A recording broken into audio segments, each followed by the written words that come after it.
Here we go. 3, 2, 1. Boom, and welcome to the Big Honker Podcast, brought to you by Lucky Duck. I am locally known Jeff Stanfield with the world-famous Andy Shaver. Are you even locally known? A few people know me. Somebody asked me for $1 yesterday in Allsup's. Well, you get that when you go to that hellhole. Yeah, that's right. Smell like cigarette smoke. And online with us today, from Aaron Rodgers' winter home in Wisconsin, Mr. Haley Fochs. Haley, how are you doing, girl? Mr. Did you just call me Mr. You Haley did. Fox? He Did I did. say that? You did. No, I did not mean that. If I did, Mrs. Miss. Miss. Miss. Shoot. We'll figure it out. Jeez, he's Miss. brutal. How's Miss wrong? Because it is, not Mrs. Mrs. is married. Yes. Did I say Mrs.? I You meant did. Miss. I'm sorry. No, you're not married though yet. That's what she's saying. I No. know. That's why she's just a Aren't miss. you engaged though? No, not yet. No. But Still. getting close though, right? I don't know. Guess we'll see. That's not my question to ask. Well, you've got a serious beau though in your life. I do. I keep up with you on the Instagram. I know these things. On the IG. Yeah, see, if I was getting married, you would know. Well, that's why I asked. I didn't know. Could have been a big Sunday in your life. You'll get an invite. Okay. Well, I do appreciate that. You do not want him at your wedding. You don't want it. You ever seen Wedding Crashers?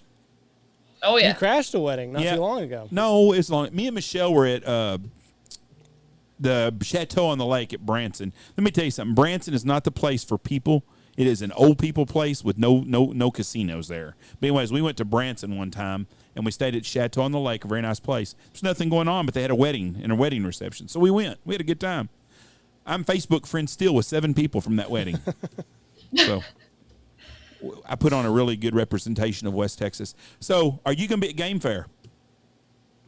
I will be. Yes. There you go. Good. We'll be Here there. and there. Not like all 6 days. I'll be in and out, but I will be there. You remember how y'all were nice enough to send Andy some spotted cow milk? Yes. Andy is not very good at regifting others What? or playing it forward. The guys from Pacific wanted Andy to bring some Lone Star Oh, beer. Now, Christ why almighty. anybody would want to bring Lone Star beer, I have no idea. But they wanted some Lone Star beer. Andy bought a fucking 6-pack. I said, buy him a fucking case of beer. A 6-pack of beer. What a tight bastard he Haley. is. Haley. One sip, pass it on. Yeah, couldn't believe it. Especially if that shit. I'm looking out for them. Like I don't want them having to, guzzle that stuff down. It was for the Squad Fest. Listen, all they sold it in was 6-packs. So I grabbed one, and then I went back and they only had 2 in the entire store. So I went back and I bought them out of Lone Star beer. After we went to Chick-fil-A and I gave you shit about it. Let's don't act like you're some kind of victim here. Anyways, Haley, I'm not saying what's going on at Lucky Duck? Well, we're on the tail end now. We've been releasing all of our new products. So that's been good. And the stock will be coming in August and September, right before the season starts. Kennels are doing really well. So it's all just been good overall. I am really excited about the big boy kennel because I've got a bigger dog, and there was enough room in the old kennel, but he's fat and old, so like making that turn, he was like, "What the hell is this?" So the big boy kennel. Just give me a little more room. Yeah, I'm excited about the big boy kennel, and he will thank you for that. So it's doing well Good. though. Yes, very well. And they're made here in the U.S. and in our. We put all the pieces together at our warehouse. So as fast as we can put them together, we're getting them out the door. So Now, whose idea was this fan that you put on the kennel? That's genius. yeah, I mean, obviously, like kennel fans are nothing new. But Brett is our product development manager, and so he's designed that for a while, and he's had dogs his whole life. So I think he kind of knew what he liked and what he didn't like. and then our team kind of worked together and tried to make it the best of both worlds and came out with ours. So how does it work? Like it runs off of a battery? Yeah, it comes with a lithium battery, rechargeable. And then, you just put it in the fan. It's got the 2 fans with 2 speeds. Run it till it dies. And then it's nice that the charger has different ports. So obviously you can just plug it in like normal. And then it also has like a car charger, like a USB port, and like a cigarette, the old like cigarette lighter. Mm-hmm. So you can charge it in your vehicle. So that's nice. Do vehicles come with cigarette lighters anymore?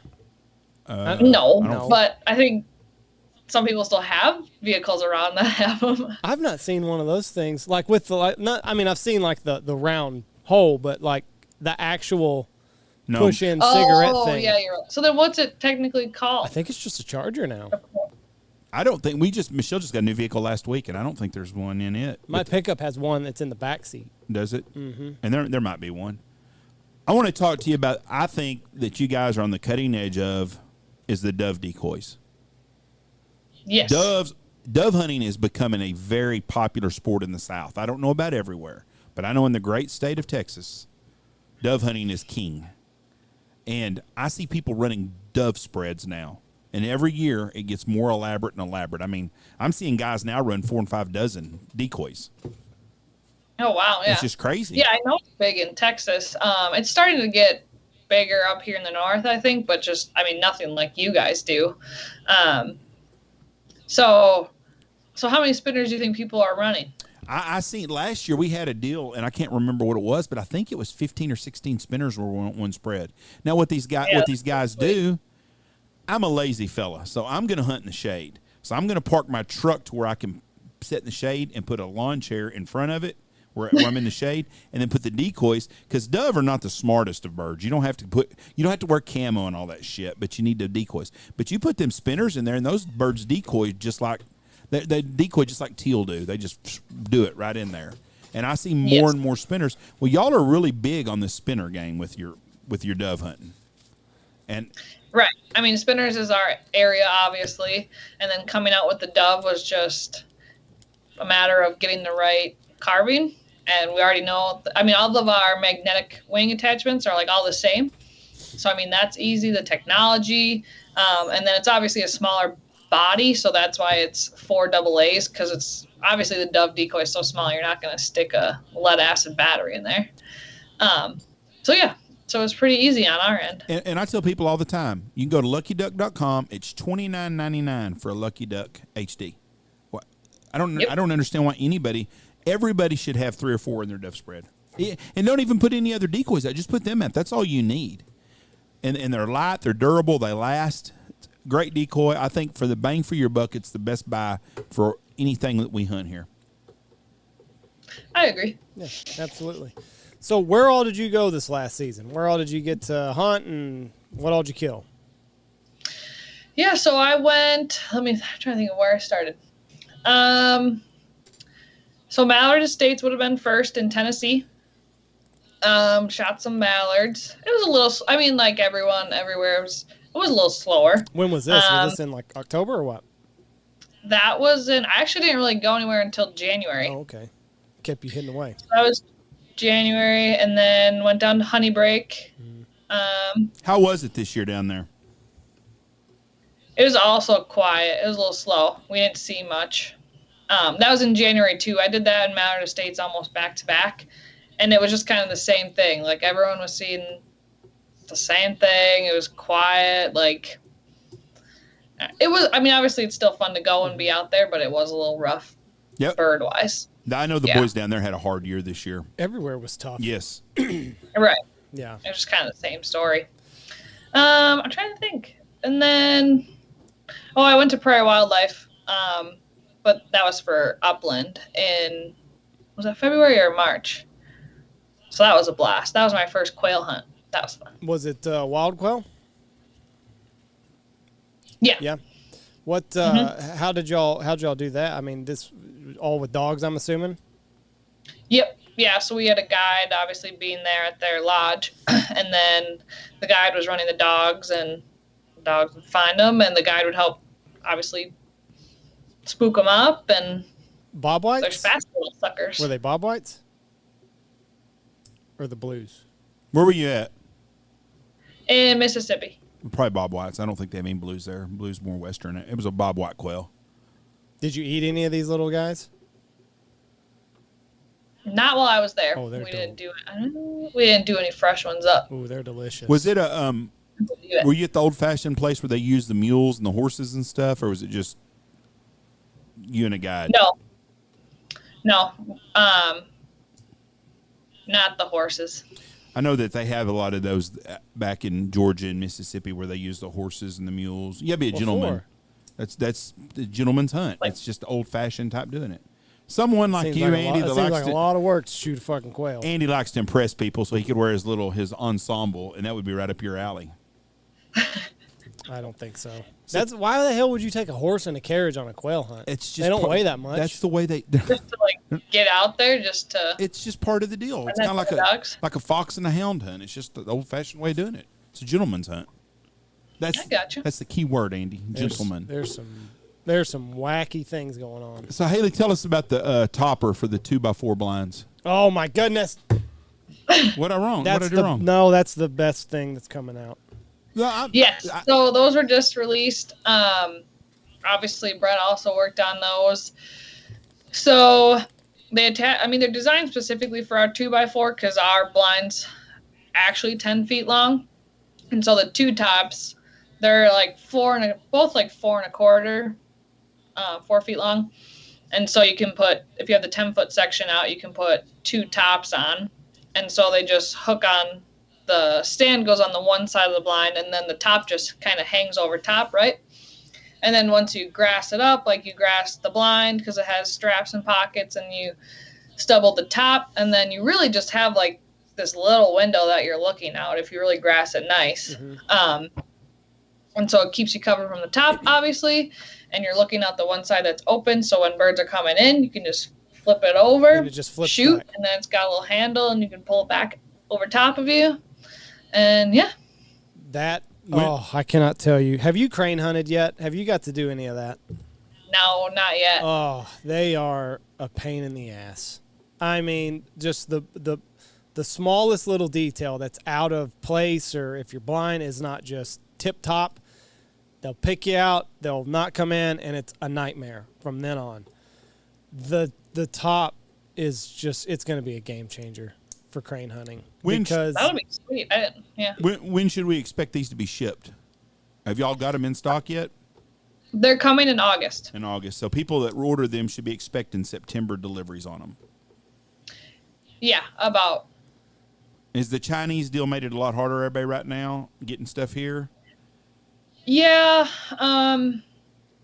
Yeah. I mean, it's getting kind of backed up just everywhere. And then even like we've got a container here, and they just don't have enough drivers to get product everywhere. So we had a product sitting in Minneapolis, which is like an hour from us, for like a couple weeks because they just don't have enough drivers. Mm-hmm. So just had to wait until they do, obviously in line of when they arrive, and so just when it's your turn, they'll get to it. See, I don't understand that.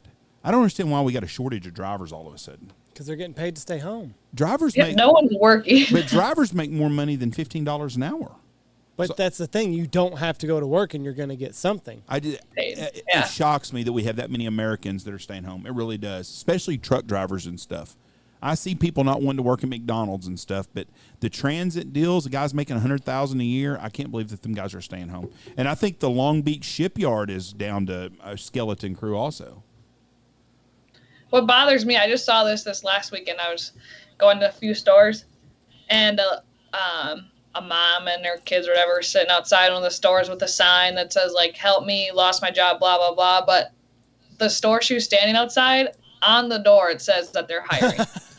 See, I never... Like, I don't ever get opportunities like that. I would love for that opportunity. It's like, lady, just flip around and your help is right there. I would have went in and got a fucking application, walked out and handed it to her in a pen and said, here, they're hiring right there, ma'am. Right. Yeah. They don't. People don't want to That's what work. bothers me. But this has just happened in the last 6 to 9 months, really, where people. It's been a year since the COVID shit, but before that, everybody in the country was working, and just we're at a place now nobody works, and you're seeing it everywhere. The big Honker Lodge, we're all working. We're going to be full staff here. Everybody's ready to go. Good. You guys booked up? I've got dates left every month. I mean, if I don't sell another hunt all year, we're going to be busy. But I have a lot of places left to sell hunts. Now, I've got a lot of room Oklahoma duck hunting. Hold on. What? Jeff likes to cram as many. He likes to get the most bang for his time. It's called owning a business. It's called trying to make a profit. So when he says he's got dates available, I do have dates available. There's already people here. Yes, I don't have any dates that I don't have nobody here. But we don't run just one group a day either. Right. And I've got some Oklahoma duck. If you want to shoot ducks in Oklahoma, I've got a great deal we're doing this year, just duck hunting. It's going to be water stuff. And I've got some great ponds. Everything's full. Water's great. I've got some duck hunting available in Oklahoma. If you want to shoot some ducks, call me. Go in Oklahoma. So, yes, I do have stuff. Plug in Stanfield Hunting on the Lucky Duck spot here. But we will be using Lucky Duck equipment. So, there you go. So, will the tops, will y'all have like a display at Game Fair? With the blinds and the top and all that good stuff? Yep. Ooh, I cannot. And we had them out. We went to that Ducks Unlimited event in Texas. How was that? It was good. It was supposed to be in April, obviously, but it ended up being in June. So I didn't make it. I had a wedding, but the guys just said it was unbelievably hot. It wasn't even hot. Wisconsin people, that Texas June is a little hot for us. It wasn't hot. They were very lucky. Normally we've had a cooler summer than usual. We weren't there. We were in Michigan then, so we missed it, or we would have been there. They didn't do a very good job of pushing that either, because we didn't even know about it until I think Brandon Surecki at Boston said something to me about it, and I didn't know nothing about it. But it wasn't as hot as on a normal deal. Now next year, is it going to be in April or is it going to be in June? I think April. I think they set out the dates because they sent out like feedback from everyone on this year, and then say the dates for 2022. So they'll try it again. I think they're also going to move it all to one area instead of having everything spread out as far as from what I understand too. That's the main thing I told them was like, it was just so far apart. I think it was nice they tried to do a lot of different things, right? Like you could see exhibits, or you could go shoot guns or test ride vehicles or bikes. And it's a cool idea, but it just ends up being so spread out. Like you could walk from our booth to whatever, the gun area with Beretta, and it'd be a mile, like a legit mile walk. And people with families aren't going to be able to do that or walk that far. No, we need to get them on the podcast and talk about that. That'd be a good top podcast. The DUX guys. Yeah, but no, overall we liked it. I mean, it was good for us, good traffic. We'll go back again. And it was their first year, so I'm sure they learned a lot, and next year will be better. Yeah, that's the main thing is that. But we were talking, I can't remember who. Oh, we were talking to one of the call makers, Pacific, Trevor Austin, and like he FaceTimed us, like the setup that they had, and it's like outside, and then you're inside, and it's a walk, and I don't know. A seamless thing would have probably been better, but like you said, if they were trying to go for this, you can go over here and do this, you can come back here and do that, Indoors in Texas, anytime in the summer, from 1st of May through the end of September, indoors is a better option in Texas. Yeah. So, is that? Yeah, it's just nice for like us exhibiting. It's nice to be outside. Like we brought our big trailer and had it outside because it's wrapped in the wrap truck and all the spinners going, and it's nice to have more space. Now, is that the first event that y'all have been to since COVID of last year? Yeah. Yep. It's crazy. So it's nice to be back. Yeah, I mean, and now we got Game Fair in another month, so for the most part, I think we're at least in the outdoor industry until this Delta variant comes and screws everything up. No shit. We're kind of back up and running. So, are you excited about this? I mean, how much do you have to go to these shows? I will hit a few of them. I used to do pretty much all of them. And now, like Game Fair, we have a good team of guys that typically go every year. So it's kind of nice. Like I don't have to be there the whole time. I can kind of swing in and out. And then like in February, like next February, is when a lot of the shows are at the same time. So that's when, like, those are when our whole team breaks up because we'll have people at Harrisburg, at WTF in Nashville, and we have buy group shows. So we kind of have everyone spread out across the U.S. But yeah, I mean, I like, especially after taking a year off, it's nice to be able to go back and see everyone. Will y'all do SHOT Show again? We're not exhibiting. We weren't going to this last year. I think like Ricky and I will still go, or a few of us will go just for a few days to have some meetings and meet with people, but it's going to be nice not to have to be there the whole week and set up a booth and take it down, and it's just a lot. Well, it's just so expensive. I think we might have talked about this last time you were on. It's just so expensive. Yes. I mean, it's a lot. I don't know how many spinners or anything you have to sell to, get something for your dollar, but it's a big chunk of change. And then you're in Vegas for a week, and hotels and food and. Right, because when we had to set up a booth, I mean, we went Sunday to Saturday. So now you only have to go for like a few days. You go, let's say 3 or 4 days, only a few nights at hotels. It's a big difference just right there in travel. Mm-hmm. But yeah, I mean, SHOT Show is different too because it's an industry show, so you're not even selling anything. So, right. I mean, you do, but you don't. Right, you'll make money later, but yeah, not directly at that show. Right. It's all about the connections and stuff that you make there. Right. Yeah. Have you gone, Jeff, to SHOT Show? Yes, we went a long time ago. Not as an outfitter. No, just we as went. A spectator? We went as a spectator basically and walked around, and it was. I was not expecting what it was. I was expecting it to be an overblown hunting show, and it's not. It's a strictly a product show for guys that are they're selling products. You're wanting to get in front of your Cabela's and whoever the hell is. I'm just using them as an example, but I'm assuming when you go there, your whole thing is to get to find someone that owns a outdoor shop somewhere. Is that right, Haley? For us, yes. Yeah, I think to start that definitely was because, like when Lucky Duck first started going in, I don't know, that was 2013 or 2014. We were in a little 10x10 booth, and we were just starting to meet people. And then obviously we've grown throughout the years, and we'd have a bigger booth, and we had more stores coming to us, which was nice. It wasn't like we were walking around trying to find different shops, just because there's so many mom and pop shops that, I mean, that's when we would meet a lot of them come to us. But yeah, and it's also when most people would launch all their new products. But I think now social media becoming so powerful, most people don't even hold out for SHOT Show anymore. Right. I think. Or they did it before. We did it after this year just because SHOT Show wasn't happening, so we decided to wait till July. But I think COVID is going to be the end of hunting shows. There'll be some that'll hang on, like you'll have. We'll use Game Fair as an example. Game Fair is more down to just a waterfowl show. So I think, and it's got a lot of do-it-yourselfers that go there. It's a chance to get out. It's before season starts. I think a lot of the big hunting shows like we have in Texas, I think with not having them last year, and then people are now have adjusted the way that they market things even more on the internet and stuff, and direct marketing from stores. I think them shows are done.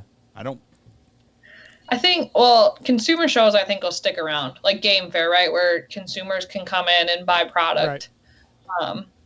Industry shows might be a little different, but I think, or NWTF, like the big turkey show, there's a lot of turkey hunters that come in and buy product there. Or Harrisburg, I think those few will definitely stick around. I think the turkey show, and I've never been to it, will be okay because it's a destination deal. There are turkey hunters that go there every just year, for just to be there. I think Game Fair's like that.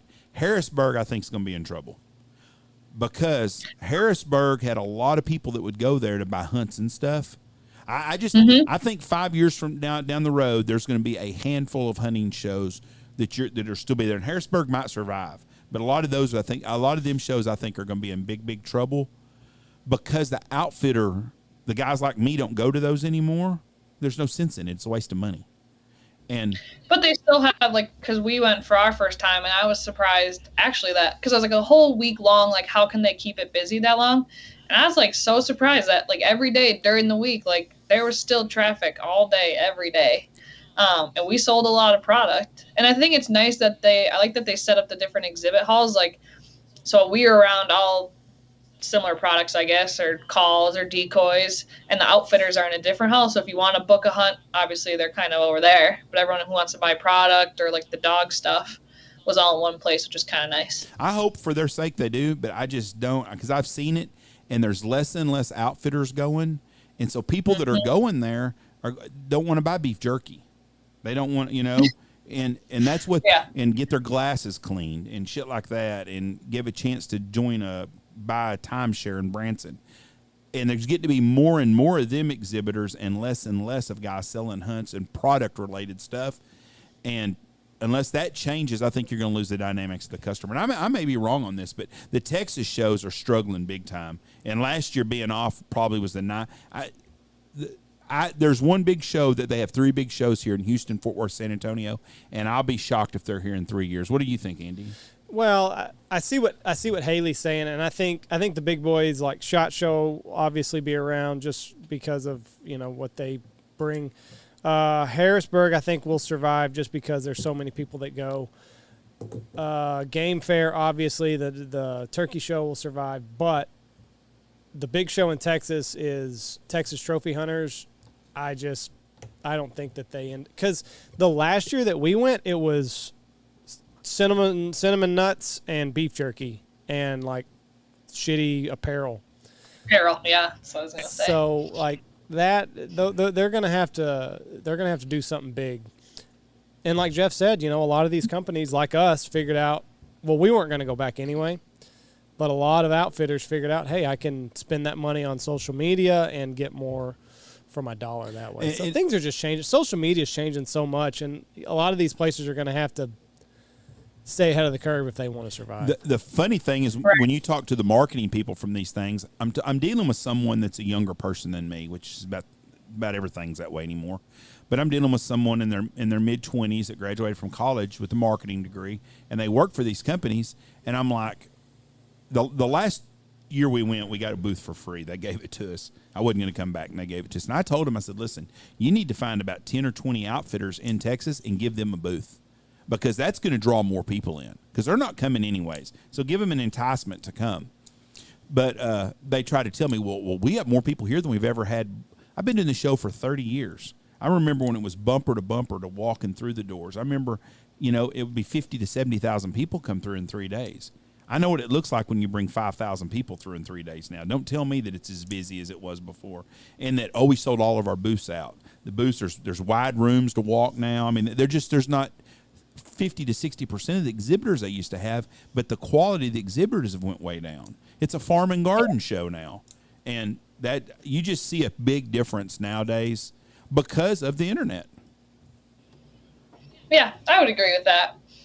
I think, and we start to learn, right, like as a brand, which ones we're going to go to. Like Game Fair is obviously super easy for us because it's right by our office, so we're only a couple hours away. And we wouldn't make a trip down to Texas for some of those smaller ones just because it wouldn't make sense. So, and I like Game Fair. I think Game Fair is big too because it's such a dog event. Like everyone, people in the hunting industry love to bring their dogs, right? Like if they could bring them to every show, they would. And Game Fair is nice. It's like I can finally bring my dog, show them off, put them in some competitions, maybe win some money, and make them happy. It's like-minded. Everybody that goes to Game Fair is like-minded. When you went to the DU deal, the DU thing, we did it 20 years ago in Memphis, and it was outdoors and it poured down rain. It just wasn't a great, but it was a fun event. Everybody there was a waterfowl hunter, and it was funny because a lot of the really wealthy people there were for the banquets at night and all the high dollar auctions and all that stuff, and then you had the poor guys like us that were there to sell hunts. But it was a good venue. Game Fair is like-minded. You got DU deals. National Turkey Federation is that way, but y'all's direct marketing is just changing the game for people. People want to buy stuff. They go to your website.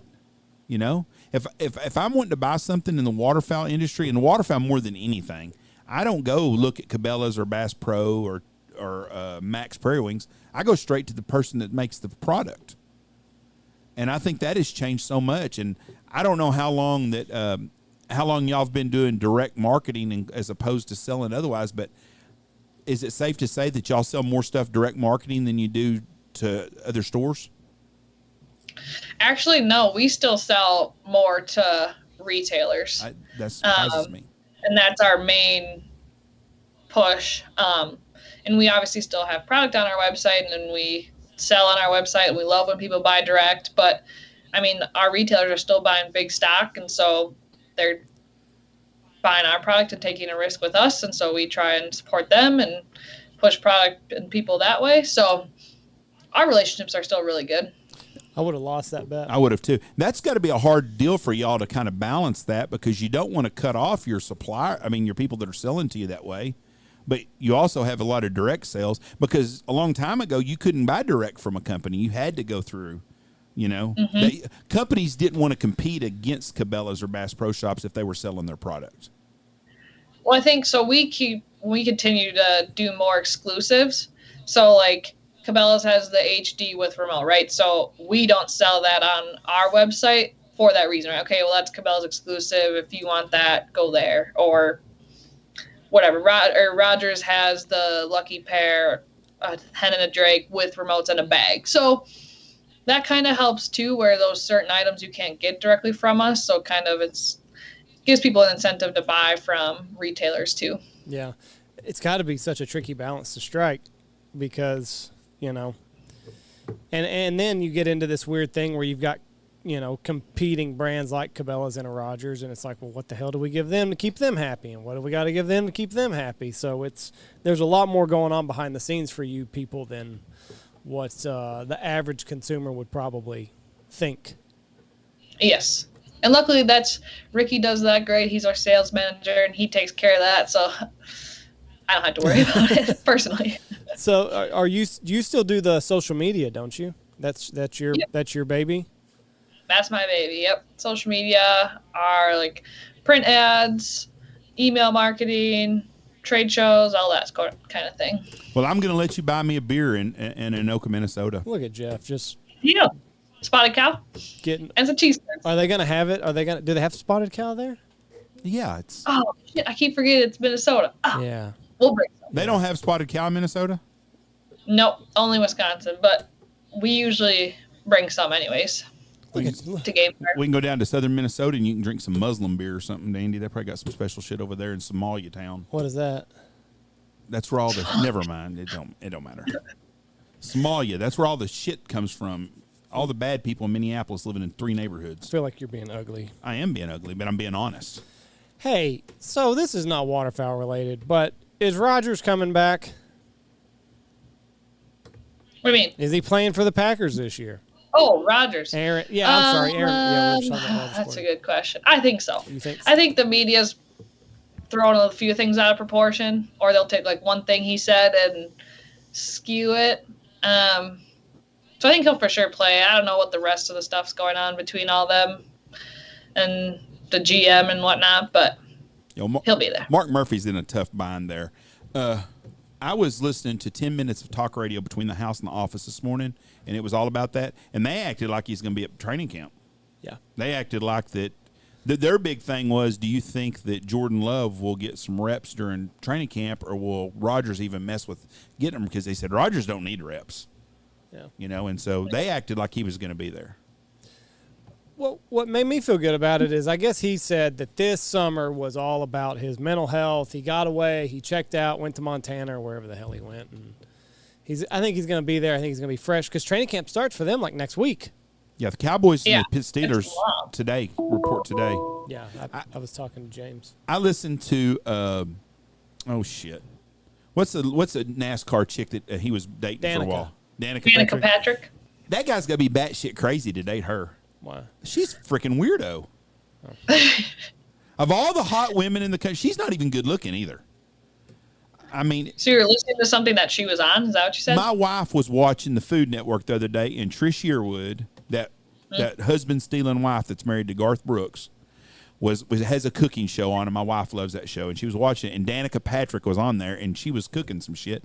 And I was like, that's that goofy bitch that Aaron Rodgers used to date. And I listened to her talking. He's fucking weird. Was she talking about him? No, she's a fucking weird. If he dated her that long, he's a weirdo. She is batshit crazy. Now he's engaged. Yeah, I know. I can't imagine how weird this chick must be. I'm telling you right now. She's the star from Divergent. She's a big deal. I hadn't seen that show. I wouldn't know her if she coming through the door. But I know who. You haven't seen the movie? No, Divergent. Ah, jeez. Is it a good one? Yeah, that's a popular movie series. I'm surprised you haven't watched it. What's it on?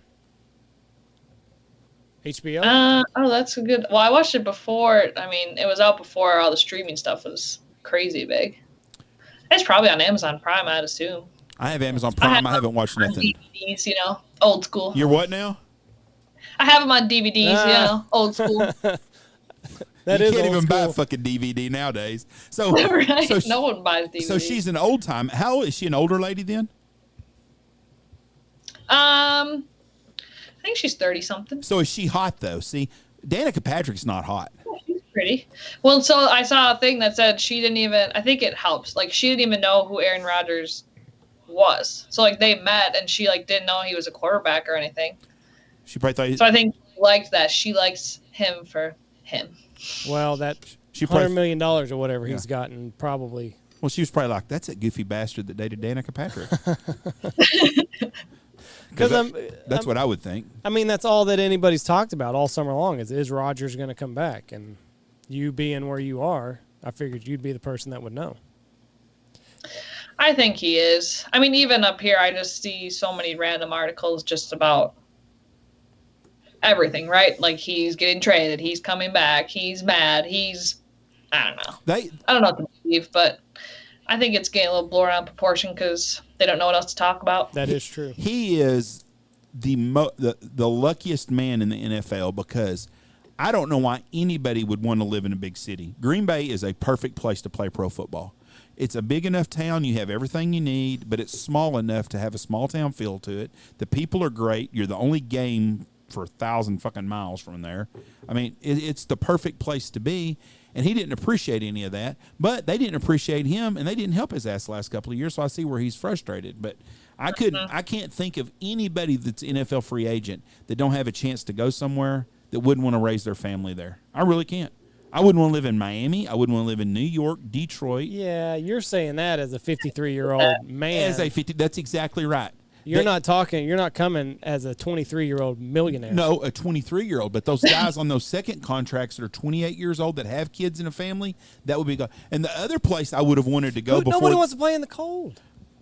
Why wouldn't you could go to Miami? They haven't had.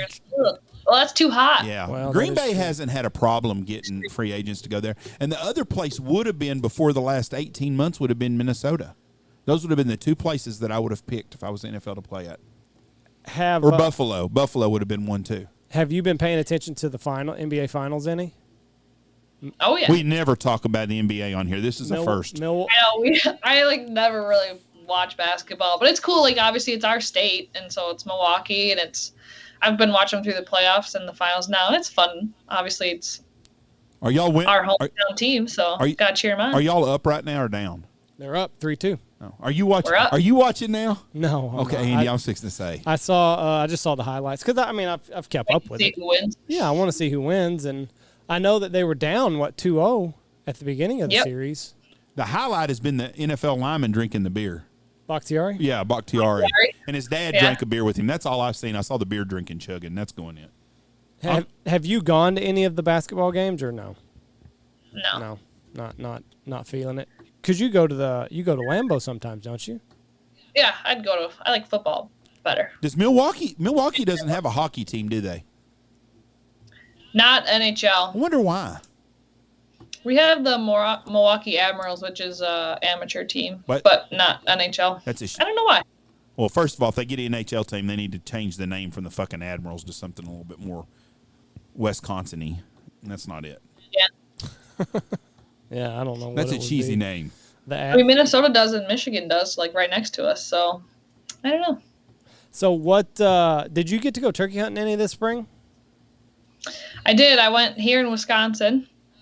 First day, within like the first hour, got pretty lucky and killed one. And I was like, oh man, but now it's over. I was like, I'm glad I got one, but kind of sad. I only went one day. How many bird? You only get one bird?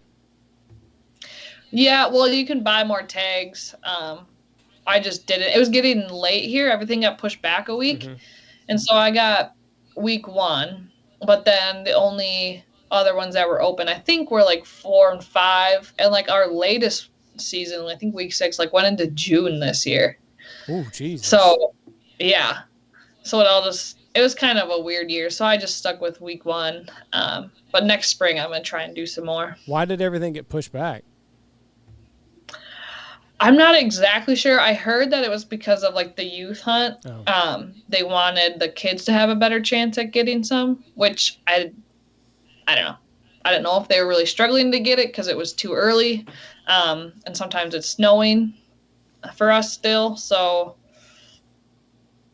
might have been why, but I'm not positive. Right.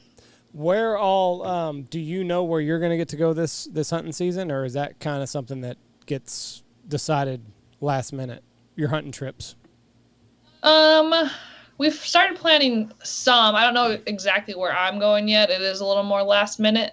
So we'll see. The guys typically go on most of them, and then I'll maybe hit up a few. It's just hard sometimes, obviously, being as the only female. Some lodges and outfitters can't handle it, or like have enough room for me to like have my own room, right? Like they could shove 3 guys in one room versus putting me in my own room. Not always ideal. So we'll see. So, I'll get thrown in wherever. So it's more of a logistics thing than anything. Like you would love to go, but all the time. Yeah, it's just hard for you to have the space that you need as the only female in camp. Right. And I don't want the outfitters to like feel like they have to not take other clients and fill that room just because I'm coming. So it's not a big deal. That's going to be something they're going to have to learn to deal with more, because we're seeing more and more women every year. We see a 10 times the women hunted with us last year that hunted with us 5 years ago. But do a lot of them come like with their husbands or something where they can also, so then that's sharing a room, right? So that helps. Husbands, boyfriends, we're set up bunk style rooms. We got 9 rooms. Well, I actually have 10 rooms I can use and everything's got bunk beds in them. So it's a mixed, and I tell guys, they'll be like, well, one of our guys is bringing his wife. So, well, we're not set up for that, but and most of the women that are with the guys, they know it. They know what's going on. And if they got a big room, I'll say, well, I'm going to give y'all 2 rooms. There's 10 or 12 of them. Y'all have two rooms to sleep in, and they can work it out. I haven't had a group of just women here yet. And that'd be cool. But if I did, I wouldn't mind that at all. But we've never had just but I'm seeing more and more groups of ladies that are going on hunts everywhere. Mm-hmm. Mm-hmm. I would welcome that. Their money spent just like everybody else's does. Yeah. I don't care if you're gray, straight, crippled, blind, black, white, green, blue, yellow. You date men, women, each other. I don't care. So I'm open to any of that stuff. But we have not had a group of just women come up on a hunt yet.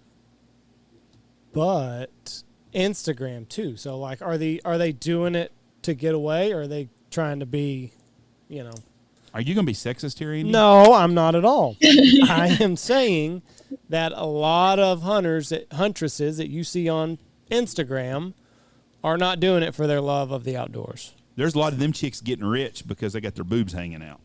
Is that what you're trying to say? That's what I'm... Andy sugarcoats stuff. I say things the way it's supposed to be. So I'm honest about things. I knew what you meant, but yeah. So, you do it for the right reasons. You like being outside. And I represent an outdoor company, so I can't be showing my boobs on Instagram. Yeah, you can't. You don't want to be hooching it out there. You might sell more decoys that way, but your bosses might be like, oh my God, what is she doing? Our worst podcast we ever did was with one of those types. Yes. Absolutely terrible. And you could tell after about 3 minutes, absolutely no clue about anything in the outdoor industry, but she looked good in a bikini. She was one of those.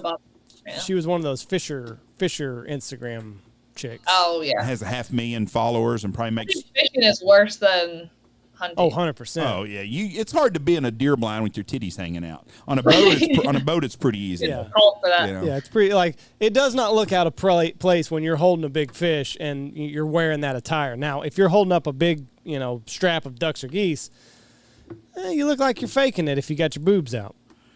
Yeah, true. Now, Blake has taken some pictures that were a little risque with some birds for us a few times, so I have to watch. What scares me is, and not scares me, what makes you wonder is this trend with these girls and the boobs and the fish and shit. This is all kind of new stuff. So later on down the road, are we going to have fucking guys looking like a damn fireman calendar out there with the birds and shit? Because I don't want to see that shit. I don't think so. You don't think we're going to go that far left? You surely not, Haley. I don't think so. I think Instagram would murder them. I don't know. I was gonna. Well, I don't see duck hunters being the. She's going to say something bad about fat people now is what she's fixing to say. Yeah, she is. I don't see it happening. Y'all need a Men of Lucky Duck calendar with a bunch of real guys out there, you know. Lucky Duck is making products that are great and makes common sense. You don't need a man calendar. You wouldn't buy that calendar, so. No, I wouldn't. But I wouldn't buy one with the girls either. But that's what she's saying. Do people even buy calendars anymore? That's a good point. My calendar's on my phone now. They're not in the calendar. Dogs on it. They're not in the calendar business, Jeff. So what else can we expect this coming weeks as season rolls around? What other products you got? Yeah, so we just have a few more releases this week and next week. So we have, well, I can give a little scoop. Tomorrow we're releasing a new remote kit and a remote system for our decoys. What's different about this? When is this podcast being released? Today, let's see. What day is today? Today's Wednesday. Okay. So, then I'll talk about it. There you go. So we got a new remote, and it's a different shape. I don't have a picture of it up. It actually so it curves in a little bit, so it just fits in your hand nicer. Mm-hmm. I don't know if you can picture that. Right now ours is just almost like a rectangle. Yeah. So it's a little nicer to hold. It has still the on-off button, but then at the bottom we added a stop all. So if you have a bunch of different motion running, you could just click stop all, kill them all at once. And then the big thing is we have 3 different channels now. So it's just a little slider switch. So you have A, B, and P. ABP? And with A, B, and P. Yeah, so P is technically program. Okay. So that this new remote still works with our old remote system. Okay. So that's why P is programmed, because the receiver in the decoy will work a little different for programming wise. But regardless, it all works no matter what. So anyways, now it's easy. You can just slide the receiver in the decoy and say, I want my spinners on channel A. You just slide the switch to A, put all the receivers on A, and say, okay, all my spinners on A. And then I put all my water motion out, put all those on B, channel B. And so when I'm setting the blind, I click A, turn all my spinners on, slide the switch to B, turn my water motion on. And then that's what that stop all is for. So let's say I have spinners and water motion going, and I have whatever geese coming in, and I just want to kill everything. That'll stop it. And then, so to program everything, you just slide everything over to P, and you can program everything that way? So for the new ones, you just have to slide the switch to A, if I want them on A or B. You only have to use P if the receiver is the old one. Okay. Because the old one only has one button. Right. So that's where you have to program it. But otherwise, the new one, just a slider switch. Super easy. That is nice. Y'all are thinking... And one more thing. Oh, go ahead. For you guys, especially guiding, if you and Jeff both have remotes, you both can run the same decoys. So if Jeff is out of the blind, running around, whatever, and he has the remote, if you have it as well, you can switch to channel A and turn them off or whatever. Yeah. So multiple people can control them now, which is nice, where you're always yelling at the one guy to, hey, turn the spinners off. No, that is nice, because we ran into that a bunch down here, actually. I'm seeing the other side of that. Who the fuck turned the spinners off? Leave it. Yeah, you might cause a bunch of fights, but there's been times where the guy with the remote goes to do something, and it's we need him on or off, and Johnny on the spot is not here. He's off tinkering, doing something else. So the agitators, you just sent me a bunch of agitators the other day. We can run them off of a remote also. Off the new remote. Yep. That's pretty cool. So you can run the agitators, the spinners, everything on the same. That's damn good then. on the same remote. Yeah. That's badass. So I'm super excited about that. I think it's going to be nice for people. It's less confusing. I think it's nice to have if you are hunting water and spinners, you can have them separate. Just makes it really easy. Yeah. Yeah, no, that's so what else? There's something else you said. Give us a little teaser. Yes. And then Thursday, we are releasing, have you guys, I don't remember if I've sent you our backpacks with like the 4 slots to like carry all your motion stuff. I don't know if you have or not, but I've seen them. But yeah, we'll have to get you some. But yeah, so that one was just the plain brown right now. So we're coming out with some different patterns. Very cool. On Thursday. And then next week we just have a few non-motorized decoys that are coming out. And then that's it for 2021. Yes. So when did y'all start like this product release? Was it a couple weeks ago? Started in June with some of the dog products. Mm-hmm. So our large kennel, and then the kennel covers and the fan and pads. So a lot of accessories now. And because you have like the intermediate and the large kennel, right? So we have accessories for both. So it seems like a lot. And then all the waterfowl stuff started in July. And then we do have one predator call. I forgot that will be coming out. We'll launch that in September. So is it normally you would release all this at SHOT Show, correct? Correct. So has it been better doing it this way, like closer to waterfowl season because people are more excited, or have y'all not noticed any difference? Personally, I think so, because when we would launch them in January, and it was nice, right? Like people knew SHOT Show was going on and they're kind of paying attention for new products, and so that was great. But it's hard because I had to relaunch them again in July anyways, right, because people forget. Right. It's been 6 months. So I had to almost do it twice. So, I don't know. I think it's better to do it closer to season, but it could be a personal thing, right, or what we've seen that works. Right. Because I know, like, January, February, I could give 2 shits about what's coming out. Well, and a lot of people are still hunting, right, so they're like, well, I don't really care right now. Or they're busy, or they're not checking social media as much as they maybe are right now. Yeah. During summer. I think this time in July, people are getting excited. They know we're about 5-6 weeks away from hunting season going on, and they start looking to spend a little bit of money, get a new spinner or a blind or whatever they're going to get. So I've always thought summer, like even with hunting shows, the hunting shows in February and March, right, just you're 9 months out, usually 6 months out, where in June or July it's right around the corner. Yeah. And I think it's with product release. I'll tell you what's really got me really worried about this upcoming season is going to be the lack of ammunition. Yeah, I'm really, really, really concerned that if you're hunting in mid-December towards the end of January, or snow goose hunting this spring somewhere, you better buy you some ammo now. I think that's going to be a big thing of our season is in the waterfowl business is the lack of ammunition people are going to be able to have to buy come late in the year.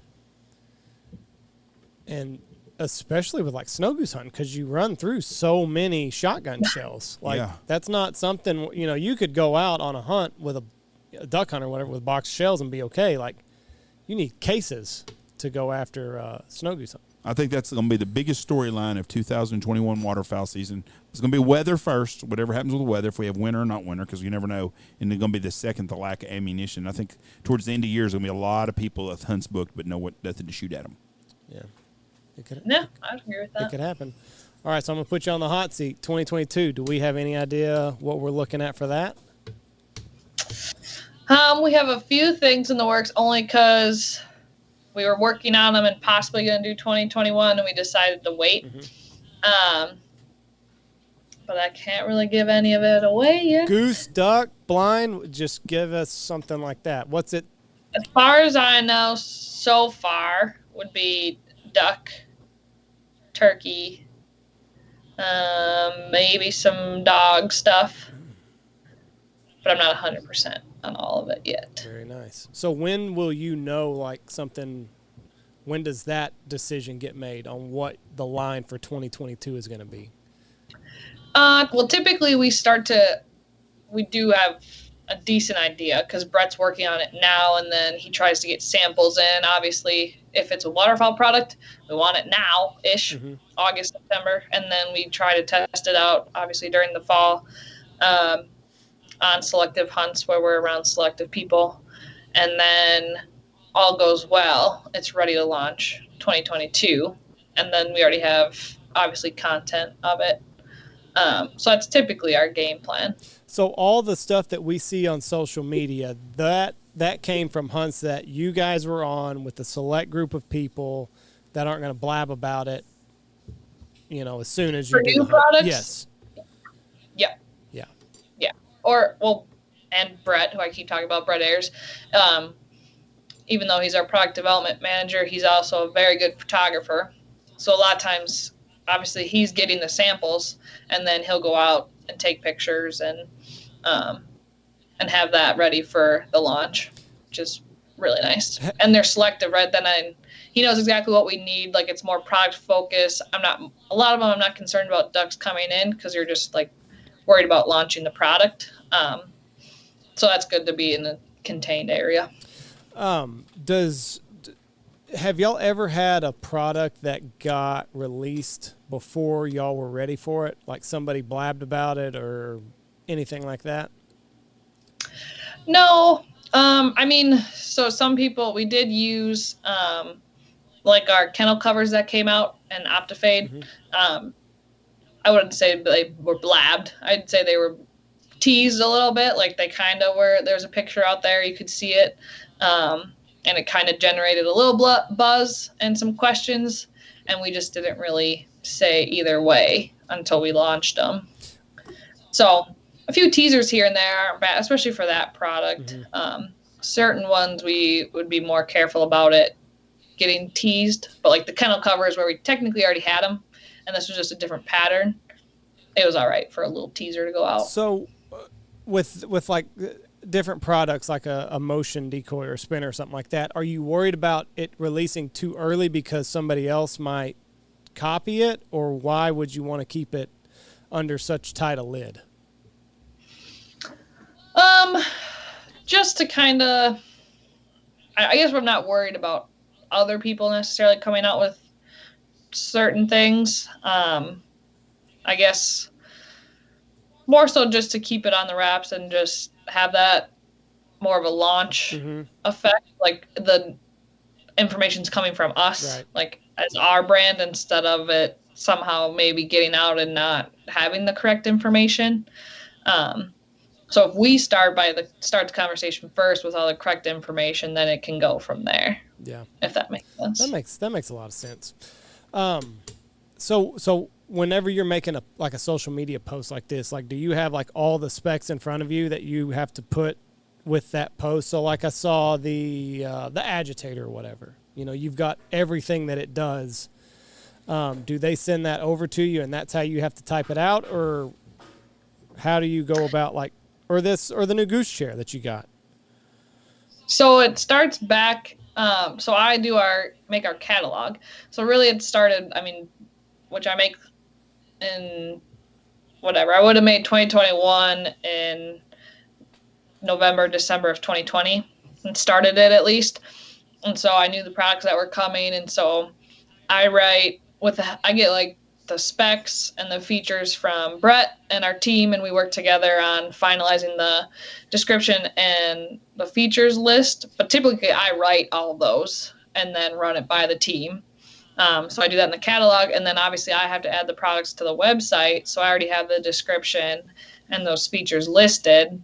So I kind of already did the legwork, and it's nice once we launch that I've already wrote everything and kind of copy and paste the select important features, and then direct people to the website for more pictures and more information. Hey, so this goose chair that y'all have coming out, yes. There's a picture with a guy, he's got like stubble over his head. Is the stubble just on the actual goose decoy, or what is that? So that is actually our flip top for the gear down blind. Oh. So it was on the same post. So we have the new gear down blind, which we've always had our gear down 2.0. And now we have the 3.0, so we changed the fabric a little bit. The blanket's reversible for right or left-handed shooters, so that's super nice. And then we created the flip top, kind of like the 2x4 blind.